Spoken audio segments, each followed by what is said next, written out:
오늘 이곳에 계신 성령님, 우리 찬양 고백하도록 하겠습니다.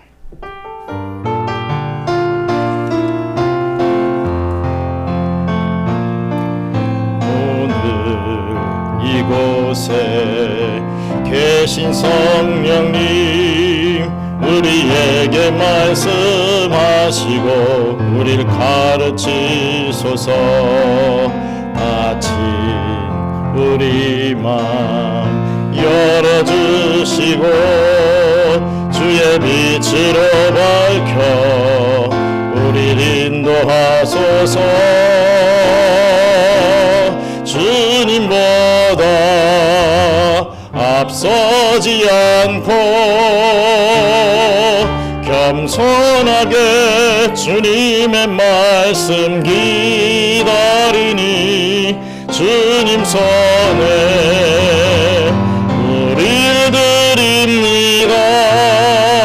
사랑으로 인도하소서. 오늘 이곳에 계신 성령님, 우리에게 말씀하시고 우리를 가르치소서. 같이 우리 맘 열어주시고 주의 빛으로 밝혀 우리를 인도하소서. 주님보다 앞서지 않고 겸손하게 주님의 말씀 기다리니 주님 손에 우리를 드립니다. 사랑으로 인도하소서.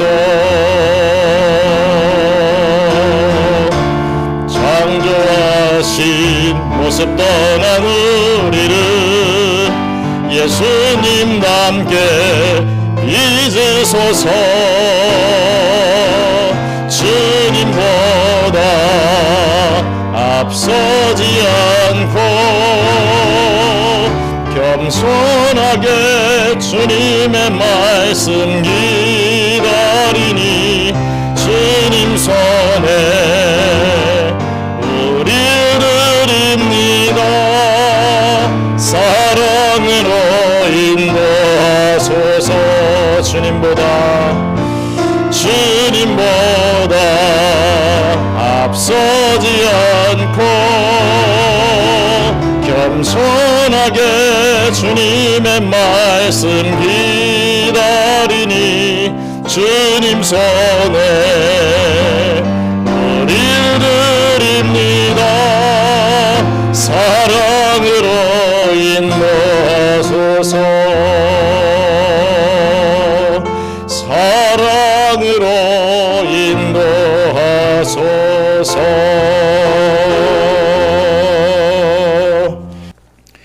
하나님의 말씀 요한복음 7장 37절로 39절 말씀입니다. 요한복음 7장 37절로 39절 말씀 한 목소리로 봉독하겠습니다. 명절 끝날 곧 큰 날에 예수께서 서서 외쳐 이르시되 누구든지 목마르거든 내게로 와서 마시라.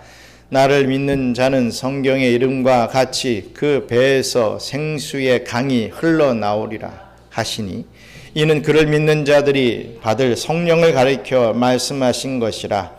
예수께서 아직 영광을 받지 아니하셨으므로 성령이 아직 그들에게 계시지 아니하시더라. 아멘.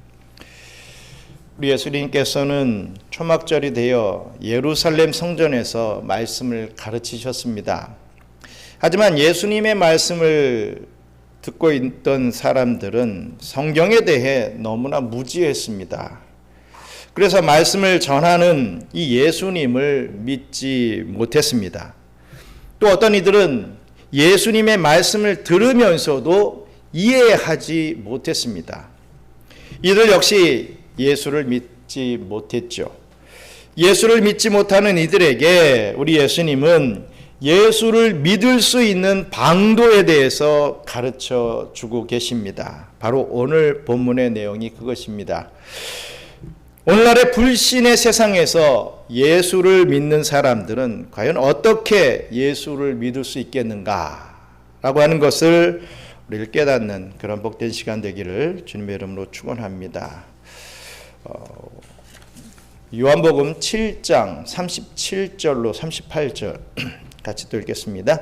명절 끝날 곧 큰 날에 예수께서 서서 외쳐 이르시되 누구든지 목마르거든 내게로 와서 마시라. 나를 믿는 자는 성경의 이름과 같이 그 배에서 생수의 강이 흘러나오리라 하시니. 아멘.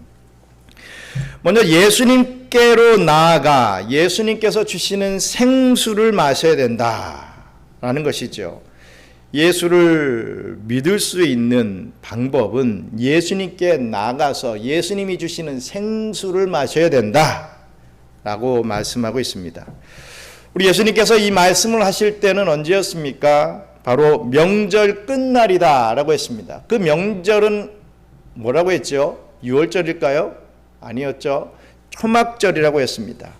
요한복음 7장을 시작할 때 이 초막절에 대해 잠깐 언급한 적이 있는데 이날은 8일 동안 지키는 그런 절기입니다. 광야에서 초막을 짓고 살았던 그 날들을 기념하고 이 광야에서 구원받은 그 날을 잊지 말자고 하는 그런 의미에서 이 초막절을 지켰습니다. 이 초막절에 8일째 되는 날 우리 예수님은 바로 오늘 본문의 말씀을 증거하고 있는 것이죠. 우리는 이 본문을 이해하기 위해서 예수님 당시에 이 초막절에 대한 이 모습을 한번 살펴볼 필요가 있습니다. 1세기 유대 문헌 이 수카라고 하는 이 문헌에는 초막절의 의식을 이렇게 기록해 놓았습니다. 명절의 처음 6일 동안 유대인들은 실로암 못에서 이 황금 물병에 물을 가득 채워서 성전으로 가지고 나옵니다. 그들이 수문에 이르면 제사장들의 이 양각나팔, 이 뿔피리 소리가 3번 울려 퍼지게 되죠. 그리고 성전으로 들어가 제단 주위를 행진하며 시편을 부르고 꽃을 흔들며 종려나무를 흔들며 기뻐했습니다. 그리고 제사장들에게 그 물이 전달되면 이 제사장들은 은사발을 가지고 그 물을 제단에다가 들이부었습니다. 또 첫째 날에는 이 제단을 한 바퀴를 돌고 두 번째 날에는 2바퀴를 돌고 세 번째 날에는 3바퀴를 돌고 7째 날에는 사람들은 제단 주위를 7번씩 행진하는 그러한 의식을 치루었죠. 이런 의식이 율법에 기록된 의식은 아니었습니다. 성경에서 기록되고 이렇게 하라 이런 의식은 아니었습니다. 그렇다면 왜 이러한 의식이 생겨나게 된 것일까요? 바로 구약 성경을 연구하던 랍비들에게서 이러한 의식이 생겨났던 것을 우리는 알 수가 있습니다. 원래 솔로몬이 지었던 첫 번째 성전에는 하나님의 영광으로 가득했습니다. 우리 열왕기상 8장 10절로 11절 말씀 함께 읽겠습니다. 제사장이 성소에서 나올 때에 구름이 여호와의 성전에 가득하매 제사장이 그 구름으로 말미암아 능히 서서 섬기지 못하였으니 이는 여호와의 영광이 여호와의 성전에 가득함이었더라. 분명히 말씀하고 있습니다. 솔로몬이 성전을 짓고 성전을 봉헌할 때 구름이 가득했다라고 했습니다. 여호와의 영광이 가득 임했다라고 하는 그런 의미입니다. 이렇게 성전에는 여호와의 영광이 하나님의 영광이 가득했던 것입니다. 그러나 바벨론 포로로 끌려가게 될 때에 여호와의 영광이 성전에서 떠났다 라고 하는 말씀을 하고 있습니다. 에스겔 10장 우리 18절로 19절 말씀 같이 읽겠습니다. 여호와의 영광이 성전 문지방을 떠나서 그룹들 위에 머무르니 그룹들이 날개를 들고 내 눈앞에 땅에서 올라가는데 그들이 나아갈 때에 바퀴도 그 곁에서 함께 가더라. 그들이 여호와의 전으로 들어가는 동문에 머물고 이스라엘 하나님의 영광이 그 위에 덮였더라. 아멘. 바벨론에 침공이 있었습니다. 남유다를 침공했죠. 그리고 성전을 파괴해 버립니다. 그때 여호와의 영광이 떠났다라고 이 성경은 말씀해 주고 있습니다. 에스겔서는 그렇게 환상을 보면서 말씀을 전해 주고 있지요. 하나님의 영광이 성전을 떠나자 이렇게 바벨론은 예루살렘 성전을 침공하여서 성전 기물까지 다 빼앗아가 버렸던 것입니다. 성전이 수치를 당하게 되었다라는 것이죠. 그러나 하나님은 이 에스겔 선지자를 통해서 그 언젠가는 성전이 다시 회복하게 될 것이다, 회복될 것이다 라고 분명하게 예언을 해 주십니다. 그것이 바로 우리 에스겔서 44장 4절에 말씀을 하고 있습니다. 같이 읽겠습니다. 그가 또 나를 데리고 북문을 통하여 성전 앞에 이르시기로 내가 보니 여호와의 영광이 여호와의 성전에 가득한지라 내가 얼굴을 땅에 대고 엎드리니. 아멘. 다시 성전이 회복이 될 것이다. 여호와의 성전에 여호와의 영광이 가득할 것이다.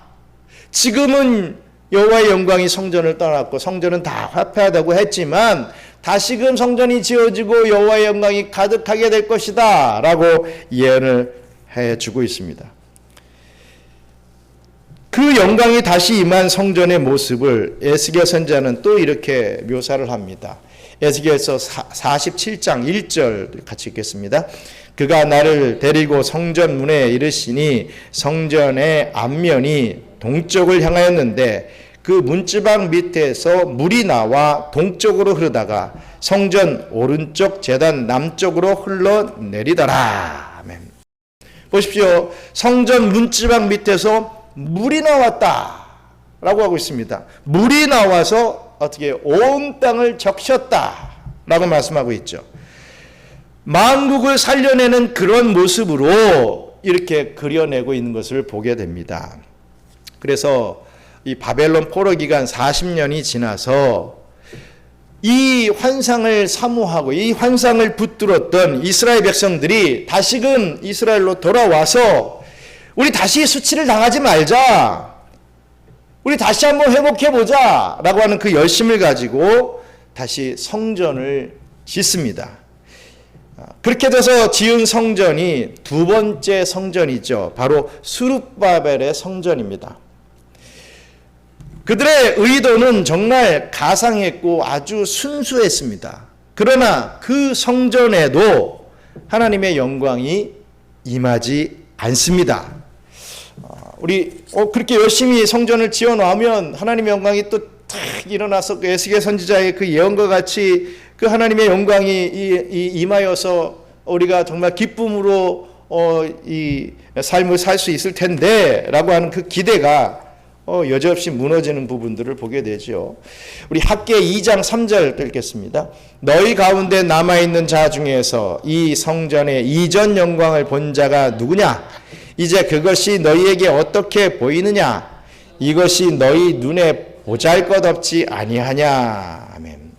학개 선지자가 이 스룹바벨 성전도 무너진다라고 하는 것을 말씀하고 있는 것입니다.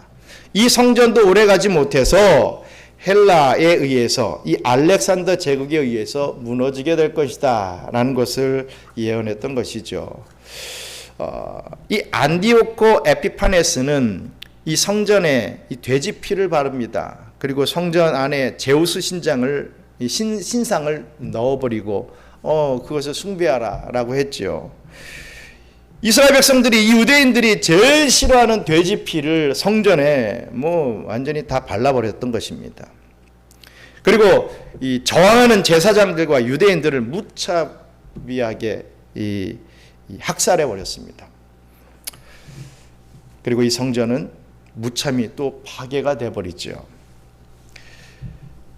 그리고 나서 이 1세기에 이 새로운 왕이 서게 되는데 바로 통치권을 돈으로 산 이 에돔 사람 헤롯이 새로운 왕이 됩니다. 우리 예수님이 태어날 때 그 왕을 얘기하고 있지요. 이 왕은 유대인들의 환심을 사기 위해서 이 헤롯 대왕은 너희들을 위해서 내가 다시 성전을 지어주겠다 하면서 성전을 짓습니다. 그래서 예수님 당시 이 성전은 헤롯이 지었다고 해서 헤롯 성전 이렇게 불리우죠. 당시 유대 랍비들은 성경을 보고 성전에 이 하나님의 영광이 다시 임하기를 소망하면서 그 에스겔 선지자의 예언이 성취되도록 자신의 힘으로 열심히 그 지어진 성전에다가 물을 가져다가 부었던 것입니다. 그 예언의 말씀대로 물이 나올 것이다 라고 했던 그 예언의 말씀대로 어찌든지 물이 샘솟기를 원하면서 물을 가져다가 부었던 것이죠. 1세기 랍비 문헌인 이 코엘렛 랍비에는 이런 글귀가 있습니다. 여호와의 성전에서 샘이 흘러나와서 시딤 골짜기에 흐르게 하라. 이런 말씀대로 당시 유대인들은 솔로몬 시대에 임했던 그 하나님의 영광, 그 여호와의 영광이 자신들에게 회복되기를 원했습니다. 회복시켜 주신다고 예언하셨기 때문에, 말씀을 주셨기 때문에 그것을 간절히 원했던 것이죠. 그래서 열심히 그들은 새롭게 지어진 그 헤롯 성전에서 이 물을 갖다 부었던 것입니다. 그들에게 있어서 영광이라고 하는 것은 무엇이겠습니까? 이 가장 넓은 영토, 가장 강력한 국방력, 이 풍부한 이 경제, 이런 것들, 이런 것이 영광이라고 생각했습니다. 다시는 외적에게 침입을 받지 않고 자주 독립을 하여서 독립국가로서 살아갈 수 있는 이 영토와 국방력과 이 경제력을 가지고 사는 것, 그게 바로 여호와의 영광이다, 이렇게 믿었던 것이죠. 그래서 인위적으로 성전에서 물이 흘러나오게 하려고 그렇게 열심히 성전에 물을 부었던 것입니다. 그래서 물을 갖다 일주일 동안 열심히 부었던 사람들에게 우리 예수님은 오늘 바로 이 본문의 말씀을 선포하신 거죠. 그게 아니라는 거죠. 너희가 열심히 지금 물을 갖다가 성전에서 물이 쏟아날 것이라고 하는 그 예언의 말씀을 믿고 열심히 물을 쏟아붓고 있는데 너희들 그게 아니야. 너희들 방법이 잘못됐어. 그게 아니라 나를 만나야 돼. 이 말씀을 하고 계시는 것입니다. 바로 누구든지 목마르거든 내게로 와서 마시라.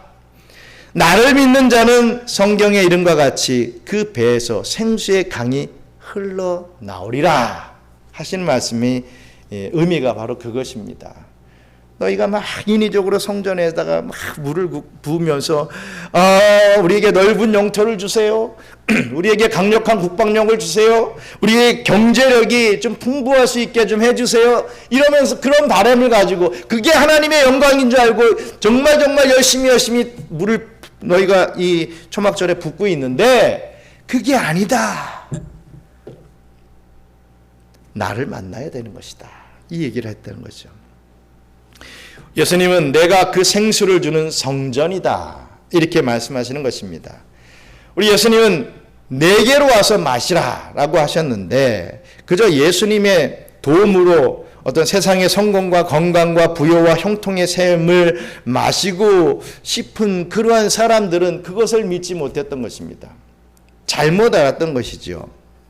참 하나님 자체에는 관심이 없고 그냥 자신들이 잘 되는 일, 물을 부어서 자신들이 원하는 경제력이나 국방력을 얻게 되는 그런 것만을 지금 바라고 있는, 그런 행동을 하고 있는 그런 사람들을 꾸짖으시며 가르쳐 주시는 예수님의 말씀이신 것입니다. 오늘날 대부분의 그리스도인들이 예수님께로 나아가서 마시려고 하지 않고 그저 예수의 도움으로, 이 하나님의 도움으로 이 세상의 샘물을 구하고 있는 그러한 모습들을 보여줍니다. 그래서 세상의 샘물을 마셔도 저와 여러분은 여전히 목이 마르죠. 우리 하나님은 예레미야 선지자를 통해서 이러한 말씀을 주셨습니다. 예레미야 2장 13절 같이 읽겠습니다. 내 백성이 두 가지 악을 행하였나니 곧 그들이 생수의 근원되는 나를 버린 것과 스스로 웅덩이를 판 것인데 그것은 그 물을 가두지 못할 터진 웅덩이들이니라. 무슨 말씀입니까? 내 백성이 두 가지 악을 행하였다. 뭐라고 말하고 있습니까? 생수의 근원된 나를 버렸다. 그리고 스스로 웅덩이를 팠다. 이거죠. 근데 웅덩이를 어떻게든 팠는데 그 웅덩이는 물을 가두지 못하는 터져버린 웅덩이였다. 왜 너희들이 목이 마르느냐? 나를 버렸기 때문이다. 이거죠. 그리고 너희들은 스스로 만든 세상의 웅덩이로 어떻게든 물을 마시려 하기 때문에 너희들은 목이 마르다. 이겁니다. 스스로 만든 세상의 웅덩이가 뭡니까? 돈, 명예, 성공, 이 건강의 웅덩이를 나누는 것이지요. 너희들이 그렇게 원하고 바라는 그 웅덩이는, 돈, 명예, 성공, 건강의 웅덩이는 터진 웅덩이다.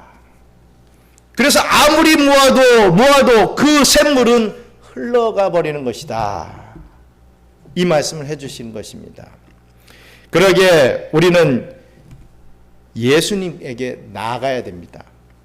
예수님만이 우리에게 영원한 생수를 허락해 주시기 때문입니다.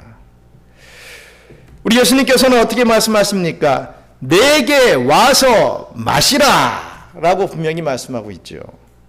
나아가라, 내게 와라, 나아와라 얘기합니다. 가만히 있으면 안 된다. 나아와라. 어디로? 나에게로, 예수께로 나와라. 주님은 이렇게 오라고 말씀하십니다. 타는 목만 입으로 예수님 앞에 우리는 나아가야 합니다. 새 성전에서 쏟아지는 그 생수를 맛보시고 이렇게 만족을 누릴 수 있는 그런 저와 여러분들이 되어야 하는 것입니다. 어찌든지 교회 다니면 세상에 복을 받겠지, 내가 예수님 앞에 기도하면 예수님이 내 소원을 좀 들어주시겠지, 내가 또 신앙생활 잘하면 내가 건강 주시겠지, 사업 잘 되게 해주시겠지. 이게 그냥 수단이 되어버리는 거예요. 교회가 수단이 됩니다. 예수님, 하나님 다 수단이 되어버립니다. 어떤 수단입니까? 다 나의 어떤 유익을 취할 수단으로만 생각하고 있다. 그러니 너희는 매번 이렇게 목마르지 않느냐? 하나님께로, 예수님께로 나와야지. 왜 예수님을 사용해서 다른 것 얻으려고 하는 그러한 신앙으로 살고 있느냐? 기복주의적인 신앙으로 너희가 살아가느냐? 그러면 안 된다. 예수께로 나아가라. 심령이 가난한 자는 복이 있다고 하지 않았느냐? 그 심령이 가난하여서 뭔가 부족하여서 어떻게든 채우려고 하는 그 갈증을, 영적인 갈증을 가지고 예수님께로 나와라. 자꾸만 세상 기웃기웃 하지 말고 세상의 물질, 세상의 건강, 세상의 권력 그것을 좀 달라고 자꾸만 그렇게 조르지만 말고 그 복의 근원 대신 예수님께로 나아가라. 그래서 내가 주는 생수를 맛보아라. 이렇게 우리 주님께서 말씀을 해주고 계시는 것입니다. 이 말씀을 믿고 의지하여 오늘도 하루하루 우리 주님 앞으로 더 나아가는 그런 복된 삶을 살아가시기를 간절히 바랍니다. 요한복음 7장 39절 말씀 같이 읽겠습니다. 이는 그를 믿는 자들이 받을 성령을 가르쳐 말씀하신 것이라. 예수께서 아직 영광을 받지 않으셨으므로 성령이 아직 그들에게 계시지 아니하시더라. 아멘. 말씀을 깨닫게 하시는 성령을 받아야 된다라고 하십니다. 그래야 우리는 예수님을 온전히 믿을 수 있다는 거죠. 성령을 받아야 예수를 온전히 믿을 수 있다라는 말씀입니다. 사도 요한은 이 예수님이 주시는 생수를 좀 더 구체적으로 지금 설명해 주고 있습니다. 그 생수는 바로 그를 믿는 자들이 받을 성령이라고 말씀하고 있죠. 성령님은 그리스도의 영을 말하고 있습니다. 우리 로마서 8장 9절 같이 읽겠습니다. 만일 너희 속에 하나님의 영이 거하시면 너희가 육신에 있지 아니하고 영에 있나니 누구든지 그리스도의 영이 없으면 그리스도의 사람이 아니라. 아멘. 그리스도의 영이 없으면 그리스도의 사람이 아니다. 성령이 없으면 그리스도의 사람이 아니다. 이렇게 지금 말씀하고 있는 것입니다.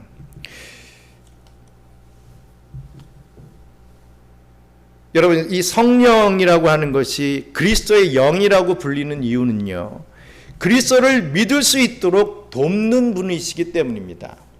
우리가 예수님을 믿을 수 있는 것은 성령님의 도우심이 있기 때문에 가능한 겁니다. 내가 믿고 싶어요. 그래서 내가 믿고 싶으면 다 믿어지고 믿기 싫어야 하면 믿어지지 않고 이런 것이 아니라 하나님의 택한 백성들에게 우리 성령님께서 믿을 수 있도록 만들어 주시기 때문에 가능하다라는 말씀입니다. 그래서 예수 그리스도의 사역이 완성된 후에 구속사적 성취로서 성령께서 이 땅에 내려오시는 것이죠. 그래서 본문에서 예수께서 아직 영광을 받지 아니하셨으므로 성령이 아직 그들에게 계시지 아니하시더라 라고 이렇게 밝히고 있습니다. 그렇다고 예수님의 사역이 완성되지 않았을 때 그 이전에는 성령님이 역사하지 아니하신 것은 아니죠. 성부, 성자, 성령님이 함께 역사하시죠. 함께 이 성령님도 이 천지를 창조하시기 그 전부터 함께 같이 계신 분이십니다. 천지 창조는 성부 하나님만 하셨고, 예수님이 또 우리의 구원을 위해서 십자가에 죽어주시는 그 구원을 성취하시고, 또 성령님은 또 예수님이 가신 이후에만 띵 나타나셔가지고 성령을 우리에게 믿을 수 있도록 어떤 적용해 주시는, 믿어지게 하시는 그런 사역만 하신 것은 아닙니다. 주 사역이 그렇다는 것이지 시대를 나누어 가지고 성부, 성자, 성령 이렇게 있었다 이런 개념이 절대로 아니라는 것을 우리는 알아야 됩니다. 구약의 모든 믿음의 사람들은 성령을 통해서 하나님을 믿고 오실 그리스도를 믿었습니다. 성령님의 역사가 있어야 믿음이 생길 수 있기 때문에 그렇죠. 구약에는 하나님의 영, 여호와의 신 이렇게 이 성령님을 표현하셨습니다. 그 여호와의 영, 여호와의 신이 바로 성령님으로서 역사하셨다는 거죠. 오순절 성령 강림은 성부 하나님의 예언과 성자 그리스도의 성취와 성령 하나님의 적용이라고 하는 구속사적 흐름 속에 일어난 이 단회적인 이 사건입니다. 아무튼 예수님 당시에 이 말을 들은 사람들은 아직 성령을 받지 못했기 때문에 예수님의 말씀을 이해하지 못했습니다. 또 이해할 수도 없었기에 예수님을 반대하게 되었던 것이죠. 다시 한번 성령이 어떤 일을 하시는 분이신지를 잠시 요약을 하자면, 성령은 그리스도를 믿도록 도와주시는 분이십니다. 그리스도를 믿도록 도와주신다. 오늘 우리가 교회에 나오게 된 것도 성령님께서 우리의 마음을 감동시키셔서 나올 수 있게 된 것이다. 어떤 그런 개념으로 우리가 알아들어야 될 것입니다. 요한복음 14장 26절 같이 읽겠습니다. 보혜사 곧 아버지께서 내 이름으로 보내실 성령 그가 너희에게 모든 것을 가르치고 내가 너희에게 말한 모든 것을 생각나게 하리라. 아멘. 보혜사 성령님은 예수께서 가르치신 모든 것을 생각나게 하고 깨달아지게 하고 결과적으로 믿어지도록 돕는 사역을 하신다라는 말씀입니다. 정말 우리 이 성령님의 은혜를 지금 이 순간에도 받고 있다. 라고 하는 것을 알아야 될 것입니다. 또 우리 고린도전서 12장 3절 또 읽겠습니다. 그러므로 내가 너희에게 알리노니 하나님의 영으로 말하는 자는 누구든지 예수를 저주할 자라 하지 아니하고 또 성령으로 아니하고는 누구든지 예수를 주시라 할 수 없느니라. 아멘. 성령을 받은 사람은 결코 예수를 저주할 수 없다. 또 성령으로 나지 아니하고는 예수를 주라고 고백할 수 없다. 이렇게 지금 말씀하고 있는 것입니다. 즉 성령 받은 사람은 예수를 주라고 고백한다는 것이죠. 예수를 나의 구주시다라고 고백할 수 있는 이유는 성령을 받았기 때문이다 라는 것입니다. 여러분 뭐 성령 하면 많은 사람들이 오해를 합니다. 어떤 방언을 받거나 어떤 이적이 일어나거나 뭐가 보이거나 이러면 성령 받았다 이렇게 착각들을 하는데 그게 아니라는 것이죠. 성령을 받은 증거는 내가 예수님을 구주로 고백할 수 있다라고 하는 것. 그것입니다. 나에게 무슨 예언의 능력이 생기고 방언의 능력이 생기고 해서 랄랄랄라 하면은 뭐가 일어나고 그런 게 아니라는 거죠.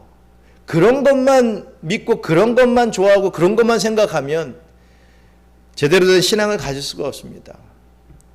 아까도 찬양 이런 걸 좀 찾아보다가 어떤 교회에서 이제 집사님들, 여자 집사님들, 권사님들, 성도님들 이렇게 둘러가지고 이렇게 요거보다 조금 작은 교회 같아요.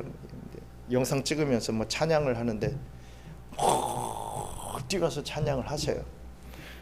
기쁨이 있기 때문에 그렇게 찬양을 하시는 거겠지요.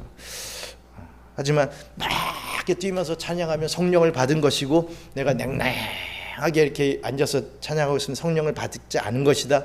이런 개념이 아니라는 것이라는 것을 알아야 됩니다. 그렇다고 그래도 우리 어떤 뜨거움을 가지고 우리가 찬양할 때도 막 열정을 가지고 찬양하고 막 해야 되겠지요. 하지만 그 교회에서의 목적이 무엇인지, 우리가 왜 그렇게 해야 되는 것인지, 어떤 은혜로 우리가 이끌어 받아서 그렇게 해야 되는지, 그 자체를 좋아해서 그렇게 하는 것이 아니라 그 찬양 자체가 막 좋아가지고 하고서 끝나면은 막 공허함에 빠지고 막 시험에 빠지고 이런 것이 아니라 정말 성령님의 도우심으로 감화감동하심으로 우리가 어떤 그런 고백이 올려드려지고 또 우리의 어떤 믿음의 모습들이 이렇게 보여져야 되는 것을 우리는 알아야 될 것입니다. 그러므로 우리는 예수님을 믿기 위해서 생수를 마시기 위해서 반드시 성령을 받아야 된다라고 하는 것은 변하지 않는 사실입니다. 그렇다면 우리는 그냥 성령을 받을 때까지 그냥 가만히 있기만 하면 되는 것이겠습니까? 결코 그렇지는 않지요. 우리 누가복음 11장 13절 같이 읽겠습니다. 너희가 악할지라도 좋은 것을 자식에게 줄 줄 알거든 하물며 너희 하늘 아버지께서 구하는 자에게 성령을 주시지 않겠느냐 하시니라. 아멘. 하늘 아버지께서 구하는 자에게 성령을 주시지 않겠느냐. 우리는 이 말씀을 붙잡아야 됩니다. 그 말씀을 의지하여서 성령을 구해야 되죠. 나에게 오셔서 역사하시도록 더 많이 가르쳐 주시고 더 많이 깨우쳐 주시도록, 그래서 세상 것들로 목마름을 채우는 것이 아니라 우리 주 예수 그리스도로 말미암는 생수로 이 목마름을 해결하도록 우리는 성령을 구해야 됩니다. 그러기에 오순절 성령 받기 전에 제자들의 모습은 이 성령을 구하는 기도의 모습으로 그려지고 있지요. 성령을 보내주시기로 약속을 받았기 때문에 그 약속의 성취를 믿고 그 성취를 위해서 제자들이 무엇했느냐? 기도했다라는 것입니다. 우리 사도행전 1장 14절 같이 읽겠습니다. 여자들과 예수의 어머니 마리아와 예수의 아우들과 더불어 마음을 같이하여 오로지 기도에 힘쓰더라. 왜 이들이 모여서 기도에 힘쓰며 기도했겠습니까? 물질 주세요? 건강 주세요? 내 문제를 해결해 주세요? 이러자고 지금 기도한 것이 아니라 이 때에 이 기도의 이 제목은 뭡니까? 성령을 주신다고 했기 때문에 성령을 주시옵소서, 성령을 받게 해주시옵소서, 이것을 성령의 임함을 기도했던 것입니다. 지난주에 살핀 대로 그리스도를 알기 위해서 우리에게 필요한 게 무엇입니까? 먼저 지식이 필요하죠. 아무것도 알지 못하면서 내가 그리스도를 알기 원합니다. 이것은 있을 수 없는 일입니다.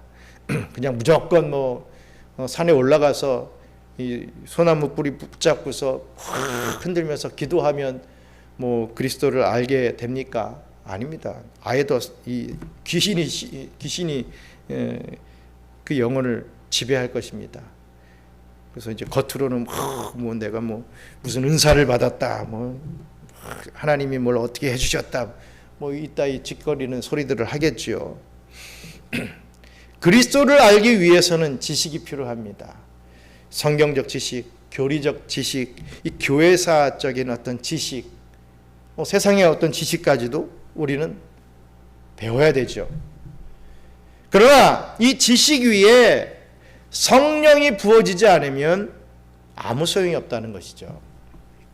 오히려 그 지식은 교만으로 승화가 되어서 다른 사람을 판단하고 다른 사람을 정죄하고 자신의 지적 우월감을 자랑하는 그러한 이 교만의 지식이 될 뿐입니다. 그 그리스도를 아는 지식 위에 성령이 부어져야 참 믿음이 되는 것이죠. 이 믿음이 우리를 변화시키고, 이 믿음이 우리를 기쁘게 하고, 이 믿음이 우리를 구원에 이르게 하는 것이다 라는 말씀입니다. 여러분들은 이 성령을 받으셨습니까? 성령 충만을 맛보면서 이 생수의 충만을 누리며 살아가고 계십니까? 만약 그렇지 않다면 우리는 이 사도행전 1장 14절에서 읽었던 이 내용의 말씀과도 같이 성령 주시겠다 약속하신 우리 예수님의 그 기도를 말씀을 붙잡고 우리는 성령을 주시옵소서 하며 기도해야 됩니다. 구해야 됩니다. 오셔서 깨우쳐 달라고, 오셔서 우리의 심령을 좀 꽉꽉 좀 채워 달라고, 오셔서 나를 좀 변화시켜 달라고 우리는 구해야 됩니다. 우리에게 충만하지 않기 때문에 이 생기는 그 갈망을 가지고 구해야 된다 이거죠. 성령을 구하든지 안 구하든지 나는 그런 거 관심이 없고 그냥 이 땅에 살면서 좀 더 편하게 살 수 있는 물질이나 건강이나 이런 것들, 내 자식이 좀 잘 되고, 내 자식이 잘 되면 내가 좀 잘 살 수 있겠지. 내가 투자한 게 얼만데요. 내가 이 아들을 위해서, 이 딸을 위해서 내가 얼마나 많은 그 노력을, 물질을, 희생을 투자했는데요.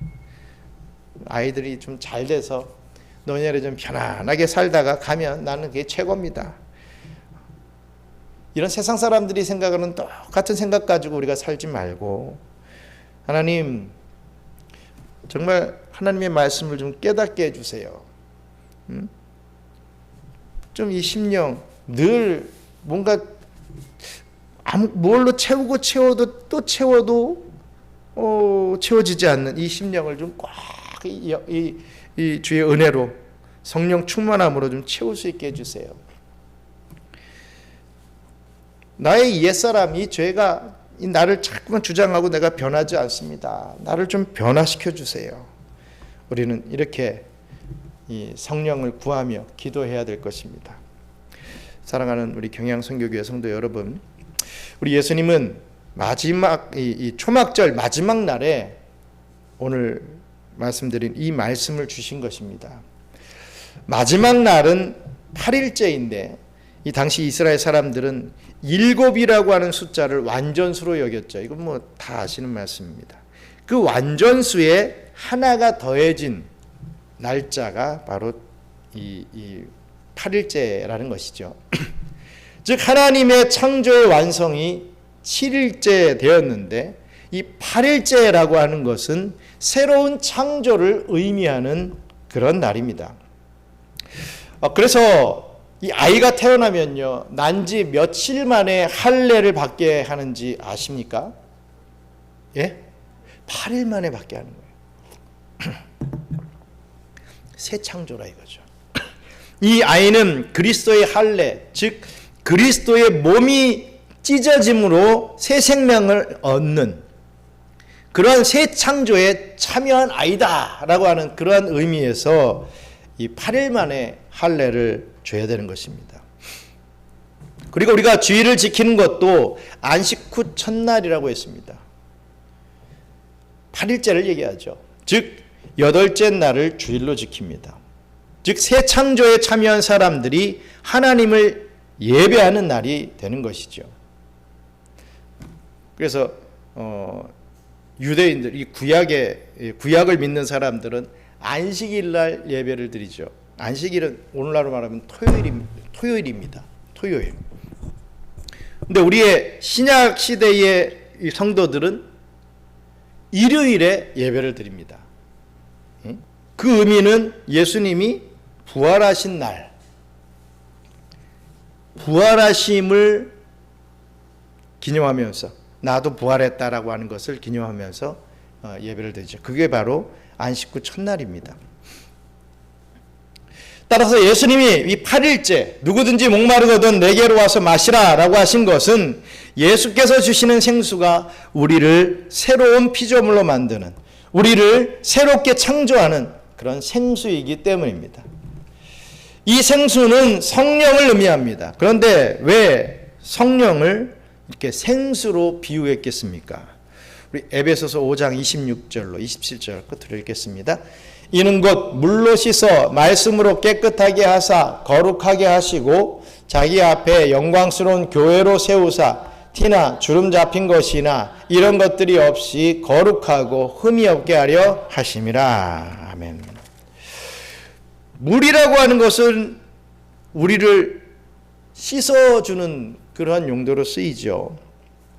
바로 옛 죄를 씻어버리고 옛 자아를 씻어버리고 우리를 깨끗하게 하고 흠이 없게 하기 때문입니다. 그래서 성령을 생수로 비유한 것이다 라는 말씀입니다.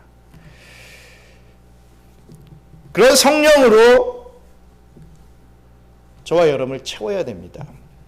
내 삶에, 내 마음에 나를 고통스럽게 하는 이 문제에 이 성령을 부어달라고 우리는 기도해야 할 것입니다.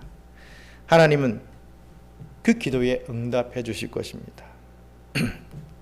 쉽게 말해서 하나님 이거 해결해 주세요. 하나님 저거 해결해 주세요. 하나님 이 문제 이거 너무 힘들어요. 이거 좀 도와주세요. 이렇게 어떤 문제들을 나열하고 그 문제의 어떤 이 해결을 바라며 기도할 것이 아니라 저에게 성령을 부어주셔서 우리 주님의 뜻을 깨닫게 하시고 주님의 뜻대로 이 삶을 살게 하심으로 자연스럽게 그 문제 해결은 나에게 따라오는 건 아니겠습니까? 이런 믿음을 가지고 살아갈 수 있게 해주시옵소서. 그런 기도를 우리 하나님께서는 원하시고 받으시길 원하십니다. 그 성령을 채우기 위해서는, 성령을 받기 위해서는 뭐라고 했습니까? 나아가야 된다. 나에게로 나아오라 라고 하시는 그 말씀, 그 말씀에 순종함으로 우리가 가만히 그냥 들려오는 말씀을 그냥 듣고 뭐 예배 드리면 뭐 좋고 예배 안 드리면 뭐 어쩔 수 없고 뭐 주일날 뭐 내 사정이 생기면 뭐 주님께로 나가지 않아도 뭐 다 이해해 주시겠지. 뭐 교회는 뭐 이 신약의 어떤 뭐 소산물 아니냐, 어떤 형식적인 거 아니냐. 내 마음에 성전이 있으니까 내가 그냥 혼자 예배드려도 거룩함을 더 느낄 수 있을 것이다. 그런 마음들이 자꾸만 이단을 만들어냅니다. 자기 좋을 대로 자꾸만 이 신앙을 해석하고 살아가는 것이죠.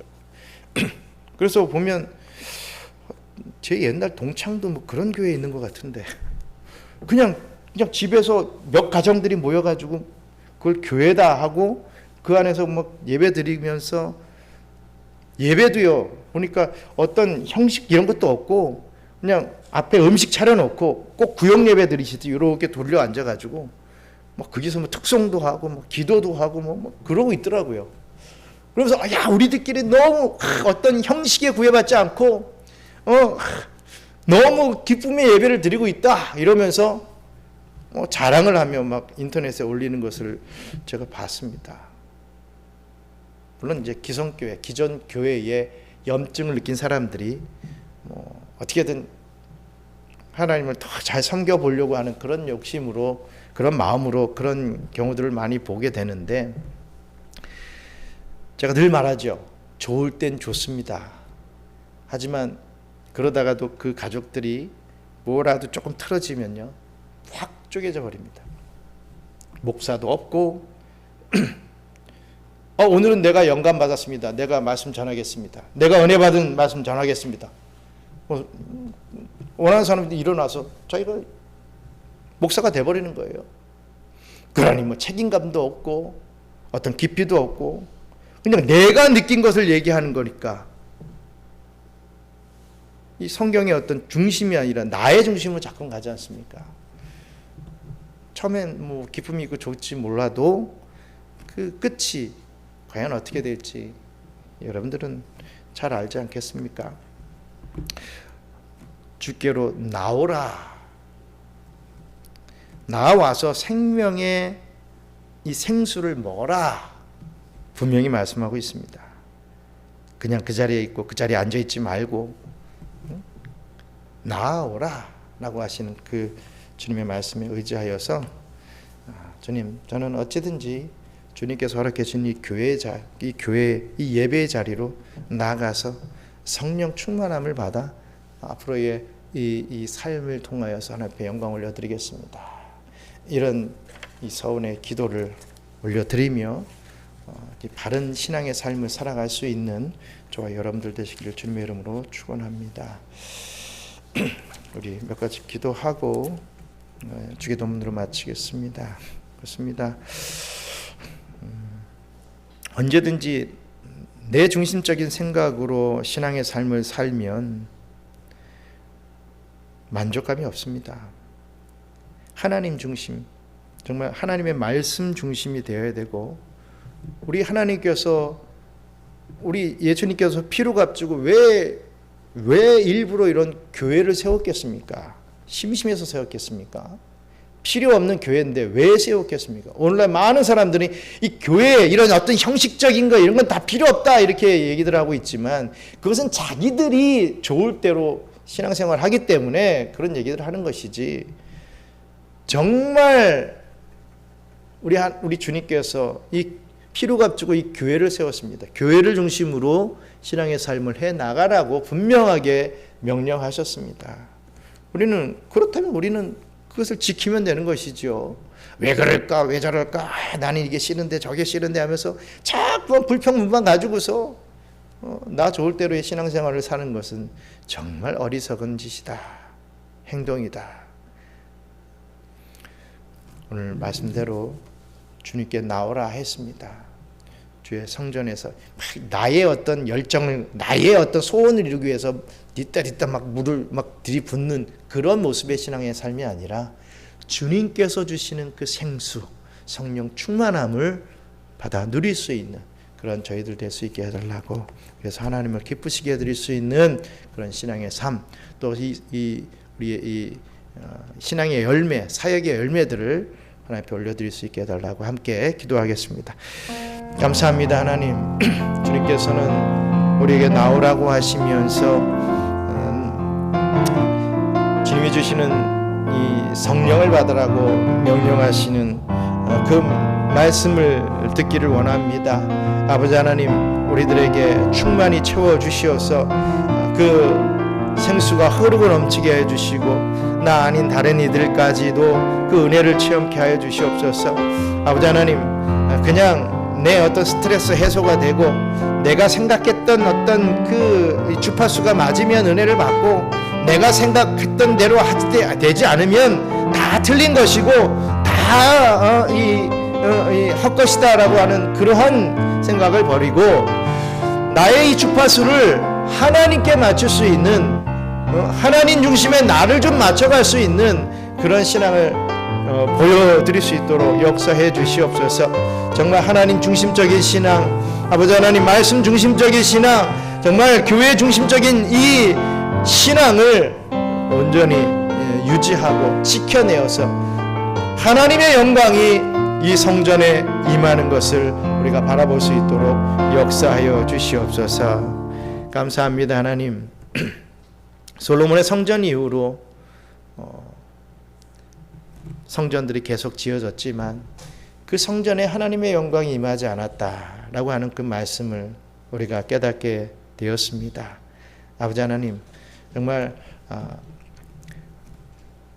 성전이 어떠한 곳인지, 우리 성전을 통하여서 어떻게 우리가 예배를 드리고 또 은혜를 받아야 될 것인지, 우리가 성령을 어떻게 갈망해야 될 것인지, 우리가 그런 기본적이지만 정말 중요한 문제들을 깊이 생각하고 또 배움으로 바른 신앙을 살아갈 수 있는 저희들 될 수 있도록 역사해 주시옵소서. 저게 좀 좋아 보이네. 야, 저 방법도 좀 괜찮네.